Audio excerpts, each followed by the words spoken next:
hermanos, bienvenidos ya al último capítulo de esta serie que nosotros estamos haciendo, un estudio general de la Biblia que le pusimos por nombre El propósito eterno de Dios.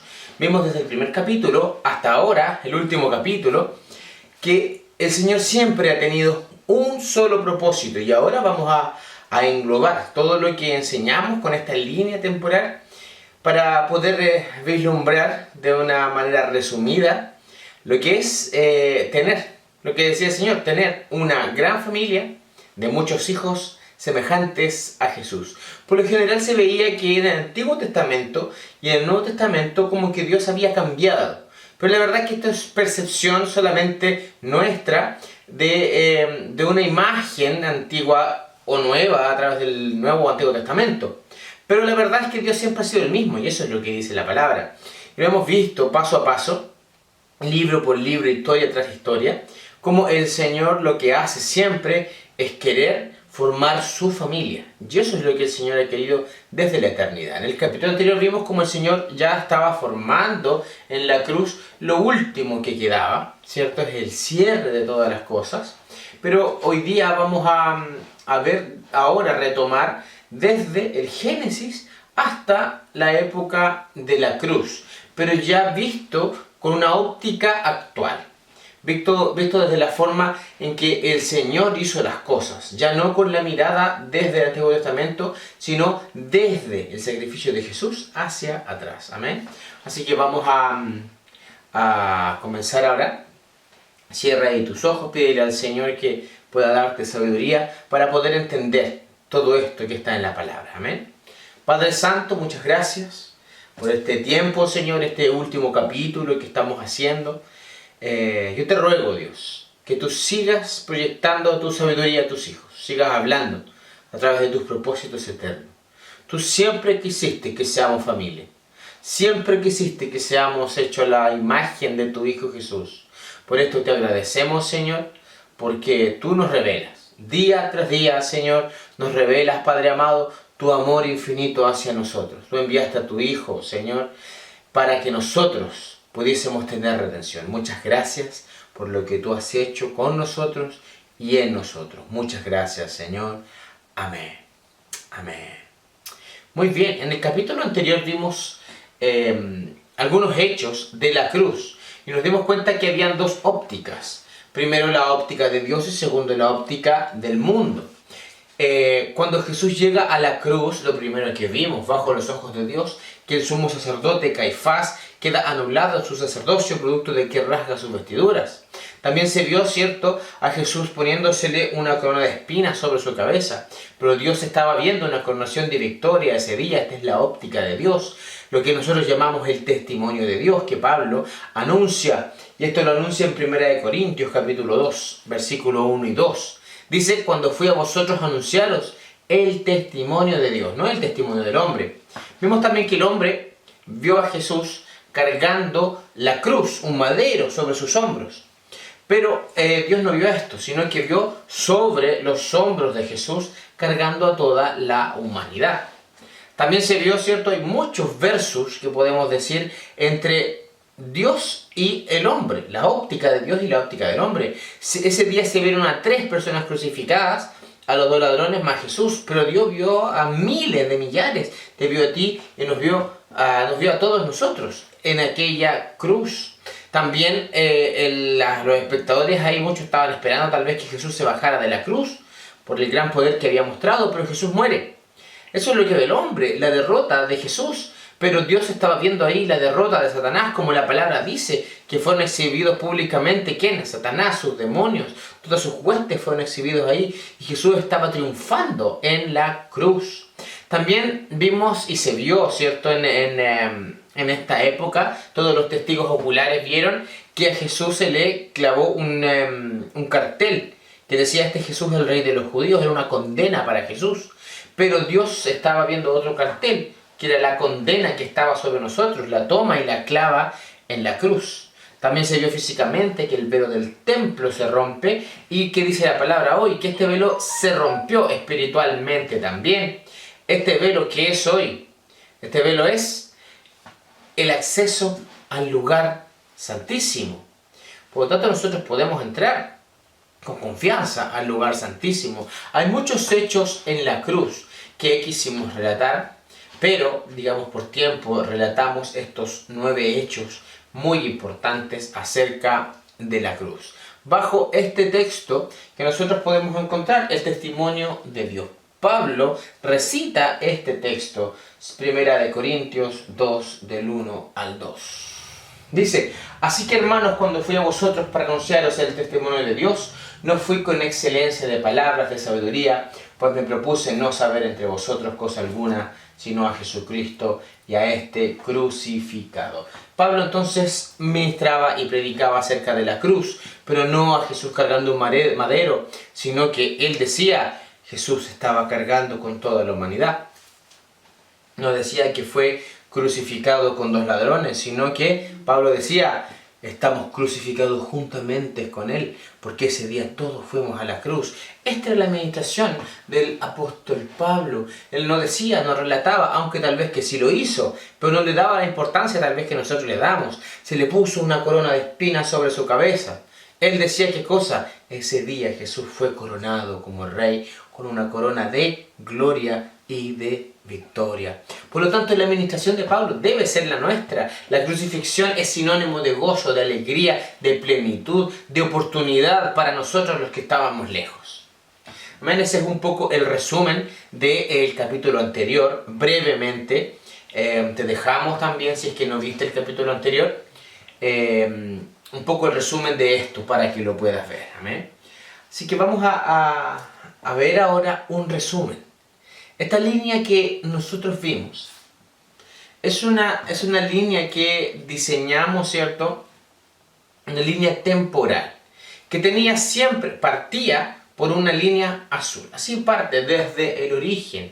Cuando Dios dice: quiero una familia, y una familia semejante a Jesús, que cada hijo sea semejante a Jesús, una gran familia. El amor que tenía el Padre, el Hijo y el Espíritu Santo lo llevó al resto de la humanidad. Antes de que fuese creada la humanidad, ya tenía listos esto el Señor para ellos. Entonces el plan es eterno, es esta línea azul que nosotros estamos viendo.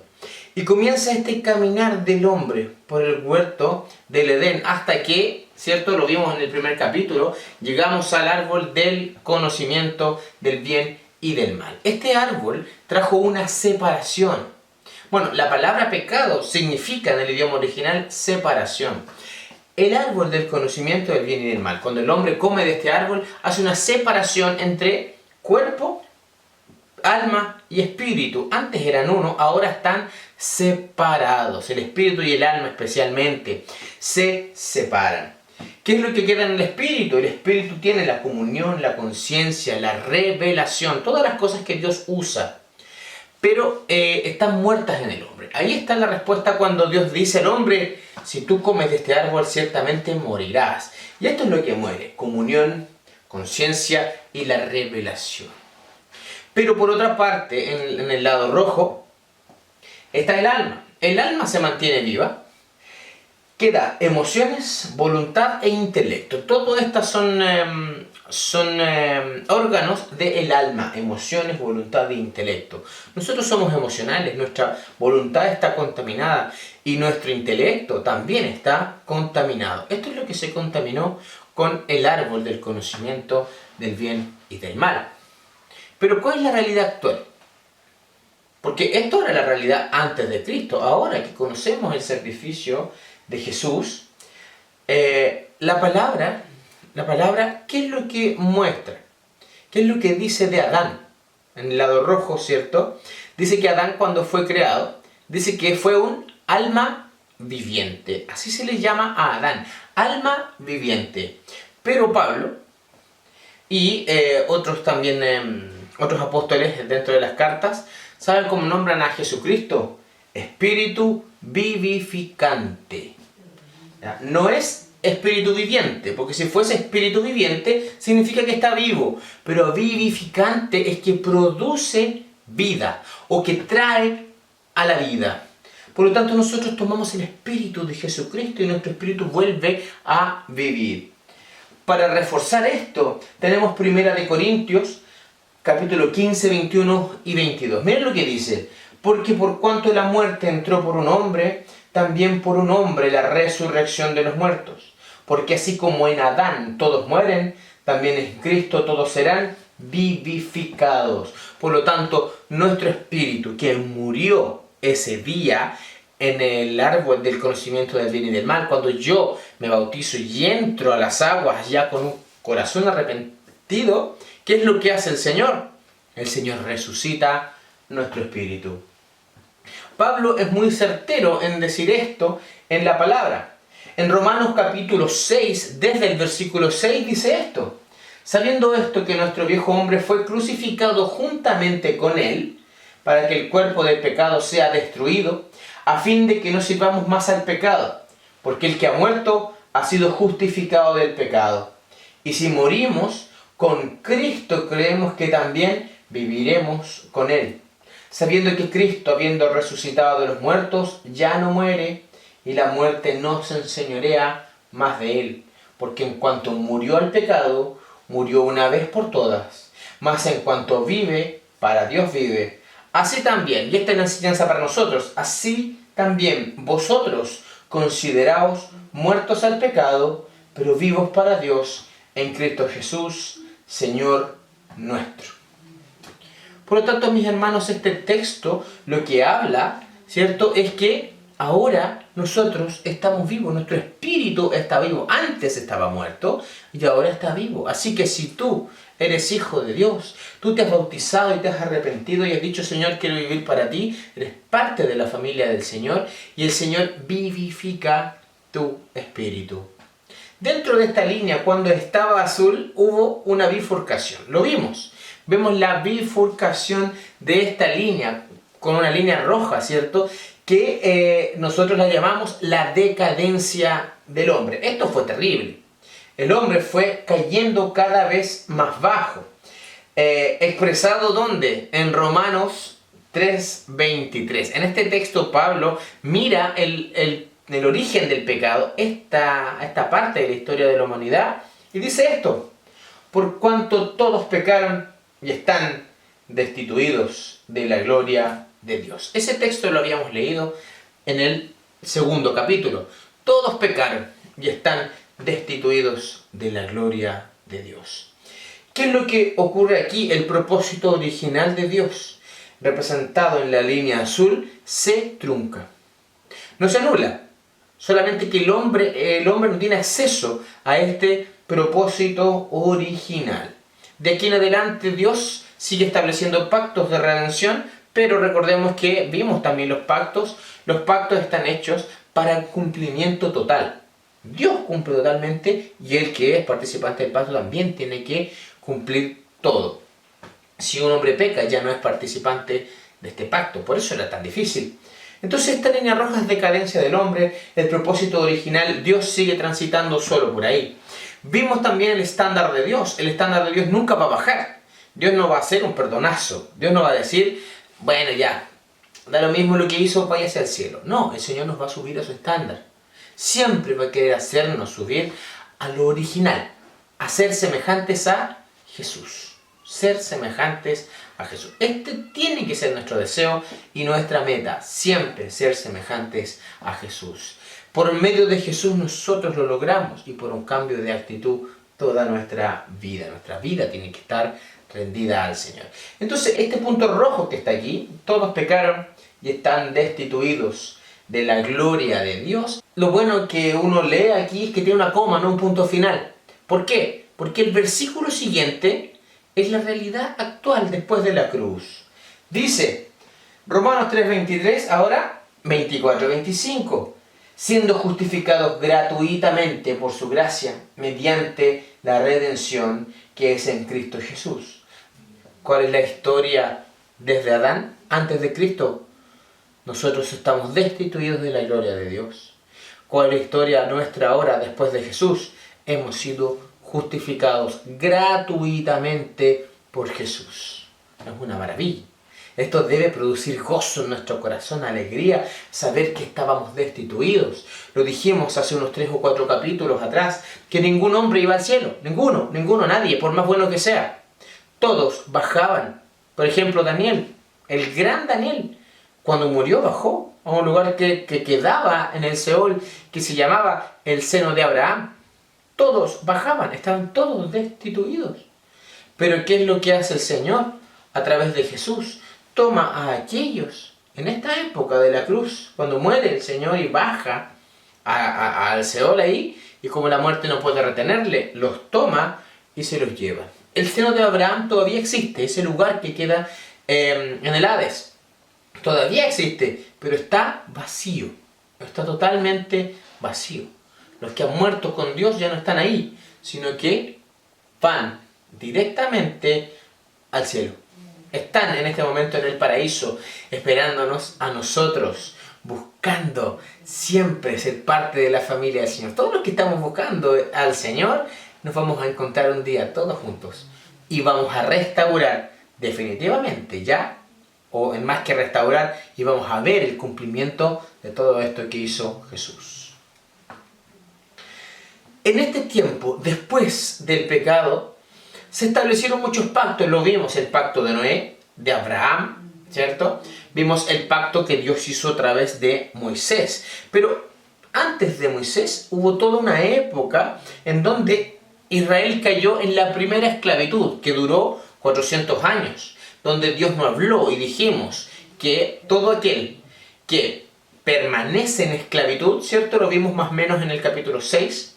Todo aquel que permanece en esclavitud, Dios no puede hablarle.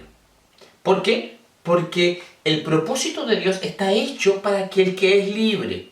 Por lo tanto, ¿cuál es nuestra realidad ahora? Nosotros, la palabra dice que hemos pasado de la esclavitud del pecado, ahora hemos pasado a la libertad en el espíritu. Si se dan cuenta, es lo mismo. O sea, esta línea que marcaba directo un camino hacia la esclavitud hoy día ya no está. Nuestra confesión de pecados nos libera. Y miren lo que ocurre ahora. Muchas veces alguien puede decir que hubiese sido lindo ver cómo Moisés abrió el mar y cómo este pueblo fue santificado en el mar. Vamos a ver cuál es nuestra realidad ahora, después de Cristo. Colosenses capítulo 2, versículo 11 al 13 dice: en Jesús también fuisteis circuncidados. Y esto fue lo que ocurrió con el pueblo de Israel a la salida de Egipto. Circuncidados con circuncisión no hecha a mano, no con un cuchillo, al echar de vosotros el cuerpo pecaminoso y carnal en la circuncisión de Cristo, sepultados con Él en el bautismo, en el cual también fuiste resucitados con Él mediante la fe en el poder de Dios, que le levantó de los muertos, y a vosotros, estando muertos en pecados y en la incircuncisión de vuestra carne, os dio vida juntamente con Él, perdonándoos todos los pecados. Por lo tanto, mis hermanos, nosotros también gustamos de este pacto, que es el pacto de Moisés, el de Noé, el de Abraham. Gustamos todos estos pactos a través del pacto de Jesús. Dice la palabra que nosotros hemos sido circuncidados, pero nuestro corazón, nuestra vida. La palabra circuncisión, mis hermanos, o la circuncisión no es un rito, sino que significaba ciudadanía. Ciudadanía. Todo aquel que estaba circuncidado se hacía ciudadano de Israel y por consiguiente ciudadano del cielo. Por eso era tan importante. Por eso había una pugna en el Nuevo Testamento, ¿cierto?, entre Pablo y el resto, que los judaizantes, si podemos decir, que ¿qué es lo que decían? Necesitamos enseñar que los nuevos convertidos se circunciden, si no, no van a ir al cielo. ¿Y qué dice Pablo por revelación? No, la circuncisión más importante es la del corazón, no la que se hace en el cuerpo. Por lo tanto, mis hermanos, la palabra circuncisión es ciudadanía. Nosotros ahora somos ciudadanos del reino del Señor, y esto lo logró Jesús. Tú y yo no teníamos ese acceso, no teníamos para nada ese acceso. Después de este evento de Moisés, cuando lo saca del mar y comienza, ¿cierto?, Dios a hacer toda su obra, llegan al Sinaí. Este evento del Sinaí era tan importante porque Dios se quería mostrar. Ese día el Espíritu Santo iba a descender sobre el pueblo, lo vimos muy bien. Esto ocurre en la fiesta de Sabot, la fiesta de Sabot. Esta fiesta, que se llama Sabot en hebreo, en griego, ¿cómo se llama? Pentecostés. Pentecostés. Si se dan cuenta, esta fiesta de Sabot, como la vimos nosotros, el evento del Sinaí, tiene fuego, tiene mucho temor, hay muchas situaciones que ocurren ahí, todas siempre rodeadas con el fuego. La montaña humeaba, dice, como un horno, y del cielo había descendido un fuego.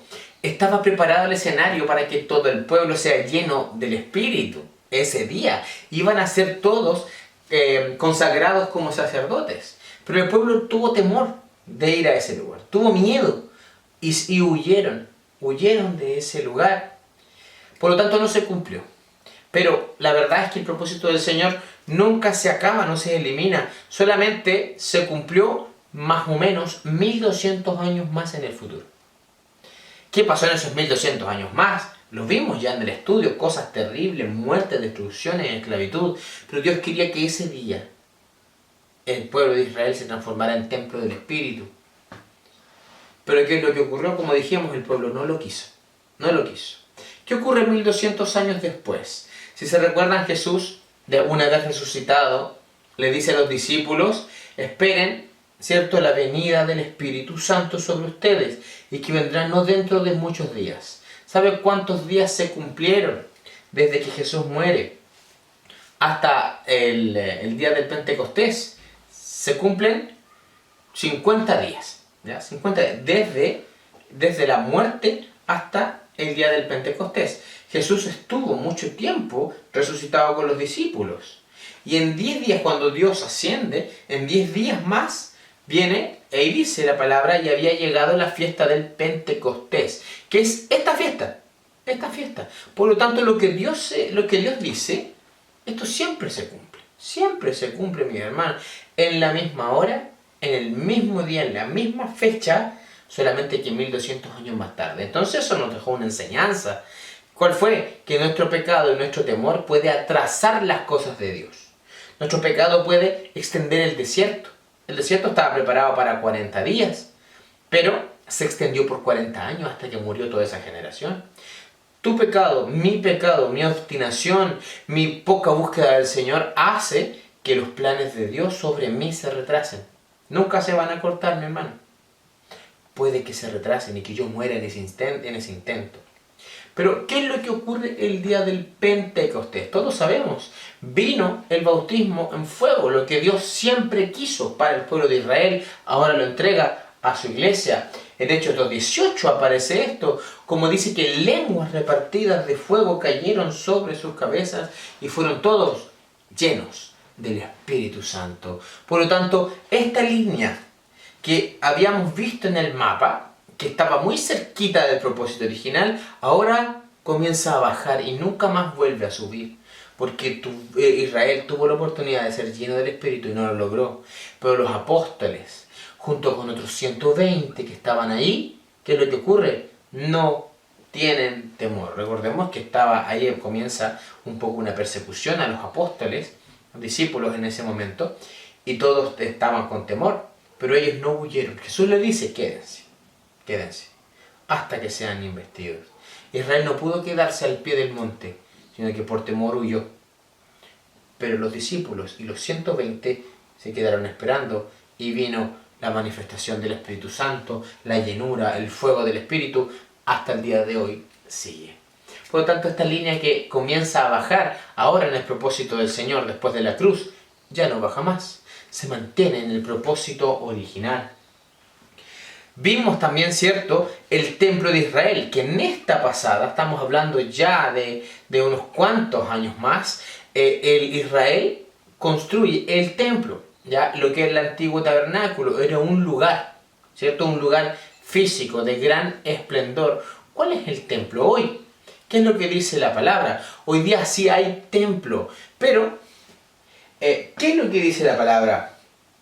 Dice, si es que habéis gustado de la benignidad del Señor, acercaos a Él, piedra viva y desechada, ciertamente por los hombres, mas para Dios, escogida y preciosa. Se refiere a Jesús.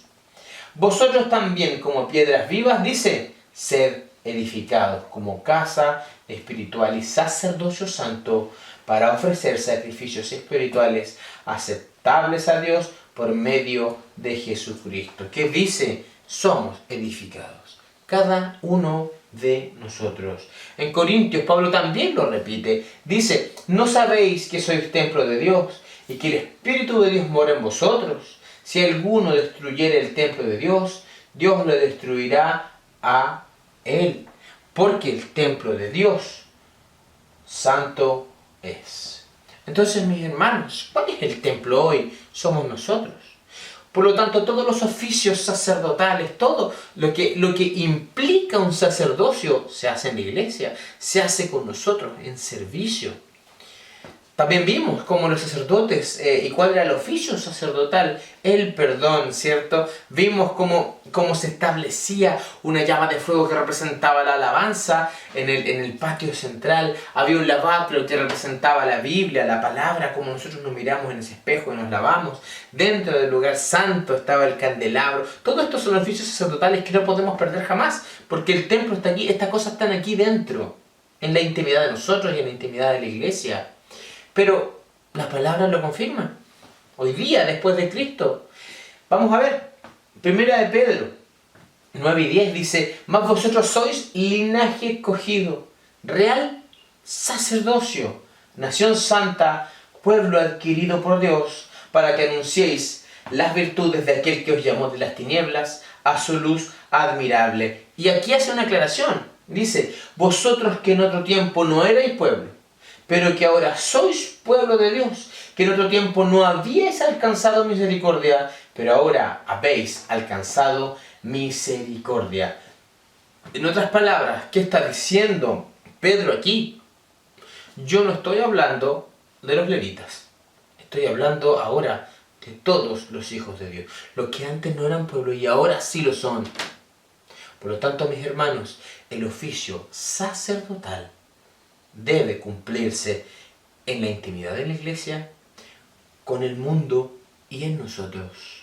La alabanza, el perdón, el lavamiento, que es la palabra, encender la lámpara, que es la revelación de la palabra, o el rema, como le llamamos, la mesa de los panes de la proposición, que es la comunión entre hermanos, el altar del incienso, que es la oración que sube como olor fragante, y más adentro en el espíritu está la revelación, la comunión con Dios, está la palabra. Por lo tanto, mis hermanos, todavía el templo sigue activo con todas sus funciones, con todos sus utensilios, pero estos utensilios están aquí adentro. También vimos que el mundo tenía un lugar estratégico y que esta era la tierra prometida. Lo vimos en un mapa que era una pequeña franja que era estratégica. Ahora, mis hermanos, ¿esta franja de Israel es estratégica? La verdad es que sí, es un lugar estratégico, pero como lo es todo el mundo. Hoy día la tierra prometida es esta. Todo el mundo es la tierra prometida. Por ejemplo, tenemos texto, Filipenses capítulo 2, del 14-15, dice, haced todo sin murmuraciones ni contienda, para que seáis irreprensibles y sencillos, hijos de Dios, sin mancha, en medio de una generación maligna y perversa, en medio de la cual resplandecéis como luminares, ¿dónde? En el mundo. En el mundo. Ya no sobre Israel, aunque Israel son nuestros hermanos. Pero no quiere decir que nosotros tenemos que ir a ese lugar, sino que resplandecemos en todo el mundo ahora. Porque el templo está disperso por todo el mundo. El templo no está en un lugar hoy, el templo estamos nosotros. Si en China hay un hijo del Señor, allá está el templo. Si en África hay un hijo del Señor, allá está el templo. Si yo me reúno contigo un día y te doy un abrazo, el templo se vuelve a reunir. El oficio sacerdotal entre hermanos está. Por eso es tan importante, porque el templo está esparcido en todo el mundo. Esto también Jesús lo hace en la cruz. Por ejemplo, en 2 Corintios 5 dice, Dios estaba en Cristo reconciliando consigo al mundo. No se refiere tan solo a Israel. No tomándoles en cuenta a los hombres sus pecados. Y los encargó a nosotros la palabra de la reconciliación. Tenemos un mandato sacerdotal. La palabra de la reconciliación. Pero esto, mis hermanos, yo quiero insistir en esto, no era posible. Esto no era posible. Esta línea roja y azul que nosotros vemos como va avanzando y cada vez más se va separando en distancia, este era nuestro destino. Nosotros transitábamos por esta línea de decadencia y Dios estaba transitando solo por esta línea azul. Pero hoy nosotros podemos transitar y caminar con Dios, que es lo más importante de todo. Pero tenemos una misión, ser luminarias en el mundo. En el mundo. Si avanzamos en esta línea, si ustedes recuerdan ya, más o menos hace unos 6 o 7 capítulos, hablamos acerca de los reyes de Israel. Hubo 23 reyes en Israel. 23 hombres gobernando Israel. Y que hubo una línea de decadencia terrible, muerte, destrucción. Como dijimos, inclusive se practicaron sacrificios humanos. 23 reyes despiadados y terribles. Imagínense, mis hermanos, que de los 23 reyes solamente 4 fueron hombres que buscaban las cosas de Dios. Y otros 5 conocían a Dios, intentaban hacer cosas, pero eran pecadores igual. Y el resto eran todos hombres perversos que ni siquiera buscaban a Dios. Por lo tanto, mis hermanos, ya no existen reyes espirituales para nosotros. ¿Por qué? Porque tenemos un rey establecido desde la cruz y para siempre. Vimos que se le puso una corona, pero vamos a verlo ahora en la palabra. Miren lo que dice ahora Apocalipsis, que esta es la realidad de Jesús actual. Apocalipsis 19, del 11 al 16. Dice: entonces vi el cielo abierto, y aquí un caballo blanco, y el que lo montaba se llamaba Fiel y Verdadero, y con justicia juzga y pelea. Sus ojos eran como llama de fuego, y había en su cabeza muchas diademas, y tenía un nombre escrito que ninguno conocía, sino él mismo. Estaba vestido con una ropa teñida en sangre, y su nombre es el Verbo de Dios. Vestido con una ropa teñida en sangre. ¿Qué es esto, mis hermanos? Si tú viste el estudio, puede tal vez llamarte la atención esto. ¿Quién usaba una ropa blanca y estaba teñido en sangre? El sumo sacerdote. En otras palabras, este texto dice, aparte de rey, estaba vestido con vestiduras sacerdotales. Eso dice este texto. Seguimos leyendo. Esta es la realidad de Jesús ahora. Y los ejércitos celestiales, vestidos de lino finísimo y blanco y limpio, le seguían en caballos blancos. De su boca sale una espada aguda para herir con ella a las naciones. Y él las regirá con vara de hierro. Y él pisa el lagar del vino, del furor y de la ira del Dios Todopoderoso. Y en su vestidura y en su muslo tiene escrito este nombre: Rey de Reyes y Señor de Señores. Él está establecido como rey. Y si tú has aceptado al Señor como el Señor de tu vida, debo decirte que es tu rey. Es tu rey. Él es el que gobierna tu vida, lo quieras o no. El mundo, ¿por quién es gobernado?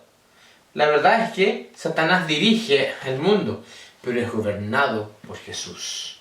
Jesús un día va a tomar esta tierra. ¿Y qué es lo que va a hacer? La va a quitar.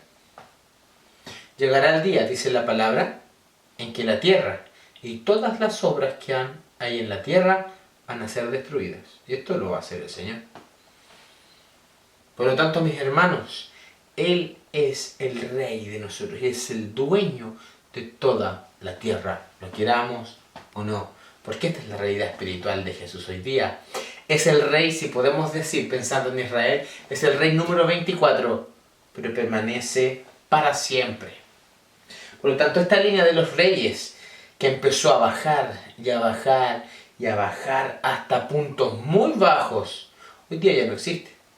Sino que siempre está arriba, pero para el que quiera tomarla. Y mis hermanos, ahora con la época que vimos de los reyes, volvemos a la cruz. Todo acaba en la cruz. Todo termina en la cruz. Siempre, mis hermanos. Tu vida, mi vida y la de Jesús siempre termina en la cruz. Hay una cruz espiritual frente a nosotros. Esto lo dice Pablo. vuelve a citar, y como yo les digo, el testimonio de Dios, que Pablo hablaba acerca del testimonio de Dios, lo dice en Gálatas. En Gálatas capítulo 2, versículo 20. Miren lo que dice, esta es nuestra realidad actual. Con Cristo estoy juntamente crucificado. Ya no vivo yo, mas vive Cristo en mí. Y lo que ahora vivo en la carne, lo vivo en la fe del Hijo de Dios, el cual me amó y se entregó a sí mismo por mí. Eso dice la palabra. Estoy crucificado con Jesús. ¿De qué manera? Sigamos leyendo Gálatas. Gálatas 5, 22 y 24 dice: mas el fruto del Espíritu es amor, gozo, paz, paciencia, benignidad, bondad, fe, mansedumbre, templanza. Contra tales cosas no hay restricción. Pero los que son de Cristo han crucificado la carne con sus pasiones y deseos. ¿Qué es lo que se crucifica? El alma, en otras palabras, nuestros sentimientos, emociones, voluntad, todo lo que se opone a Dios se crucifica. Y ahí estamos, todo hijo de Dios está crucificado con Cristo. Eso es lo que dice Pablo y es la realidad espiritual. Y aquí sigue un camino de gloria, un camino de la mano del Señor. El Señor restaura a su familia, pero esto depende de ti y de mí. Depende si nosotros queremos transitar por el camino del Señor. Existe un texto que es clave en la palabra. Y me refiero a Efesios capítulo 2. Este texto es un texto que a nosotros nos muestra prácticamente todo este estudio. ¿Ya? Prácticamente todo este estudio. Efesios 2 del 11 al 22. Este texto nos muestra nuestra realidad antigua, lo que éramos, que yo en este estudio reflejé con esta línea roja que iba cayendo y cayendo y cayendo cada vez más, sin poder tener acceso al Señor, estando pero fuera de todo propósito de Dios, hasta que el Señor nos toma desde el fondo, como siempre lo ha hecho y lo sigue haciendo hasta hoy, nos toma desde el fondo y nos vuelve a sitiar en esta línea azul. Lo vamos a ver, lo vamos a leer y vamos a ver también un poco gráficamente qué es lo que ocurre, cómo fue. Tú que viste este estudio, si viste todos los capítulos, vas a comprender este texto. Porque este texto es el que hace resumen de toda nuestra historia como gentiles. Me refiero a fuera del pueblo de Israel. Vamos a leer Efesios 2, del 11 al 22.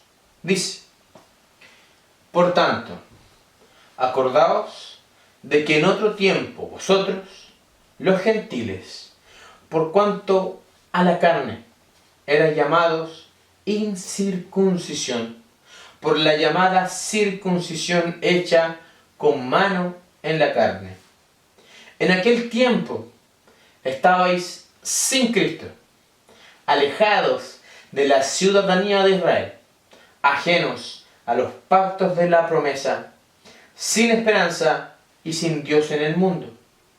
Pero ahora, en Cristo Jesús, vosotros, que en otro tiempo estabais lejos, habéis sido hechos cercanos por la sangre de Cristo.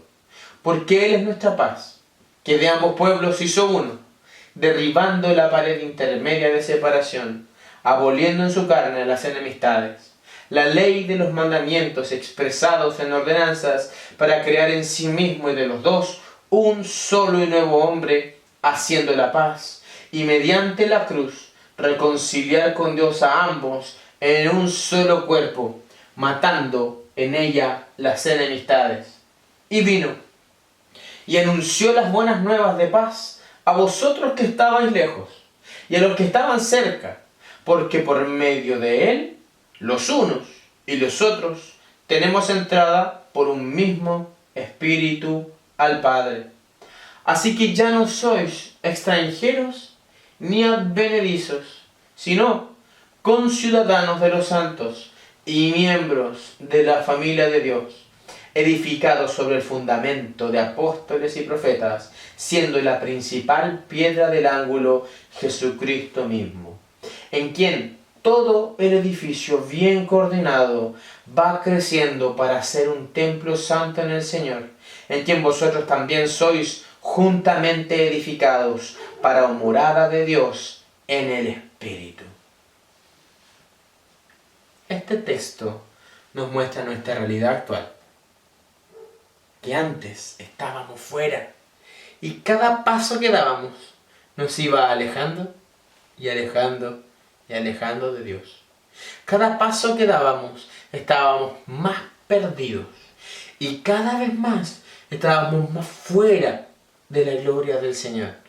Pero viene Jesús, nos toma desde el fondo y nos sube directamente a la cruz, que desde ahí, desde ese punto, todo aquel que busca a Dios puede transitar libremente por este camino de gloria, libre por este camino de victoria, de familia, de propósito en el Señor.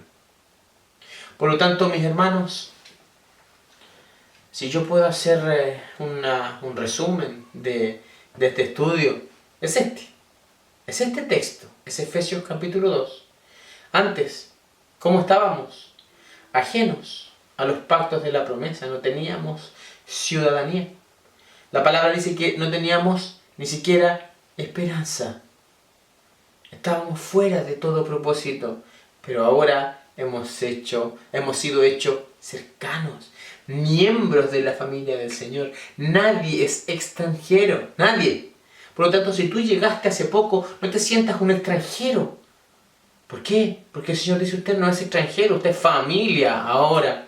El propósito que Dios hizo desde el principio de la humanidad y antes de la humanidad, ya está completo, mi hermano. Ya está completo. El escenario está listo y dispuesto para ser familia de Dios. ¿Qué es lo único que falta? Nada más que tu participación. Nada más que nuestra participación. Porque está todo listo. Todo aquel que busca al Señor, cambia su vida, se bautiza, es parte de la familia del Señor, lo que Dios siempre quiso. Y es cosa de tiempo para que estemos todos juntos como familia. Pero la decisión es de cada uno de nosotros. Y quiero orar por ti. Ahora ya terminando este estudio, le agradecemos al Señor por todo lo que Él hizo, por todo lo que Él mostró, y muchas cosas quedaron, mis hermanos, muchos temas quedaron que tratar, tal vez en el futuro podríamos tratarlo. Pero quiero quedarme con esto, que Dios siempre quiso una gran familia de muchos hijos semejantes a Jesús. No desde la cruz, sino que en toda la historia de la humanidad. Amén. Vamos a orar. Padre Santo, gracias por permitirme a mí, Señor, entregar tu palabra. Gracias, Señor, porque tu sabiduría está aquí. Está tu palabra, Señor, aquí.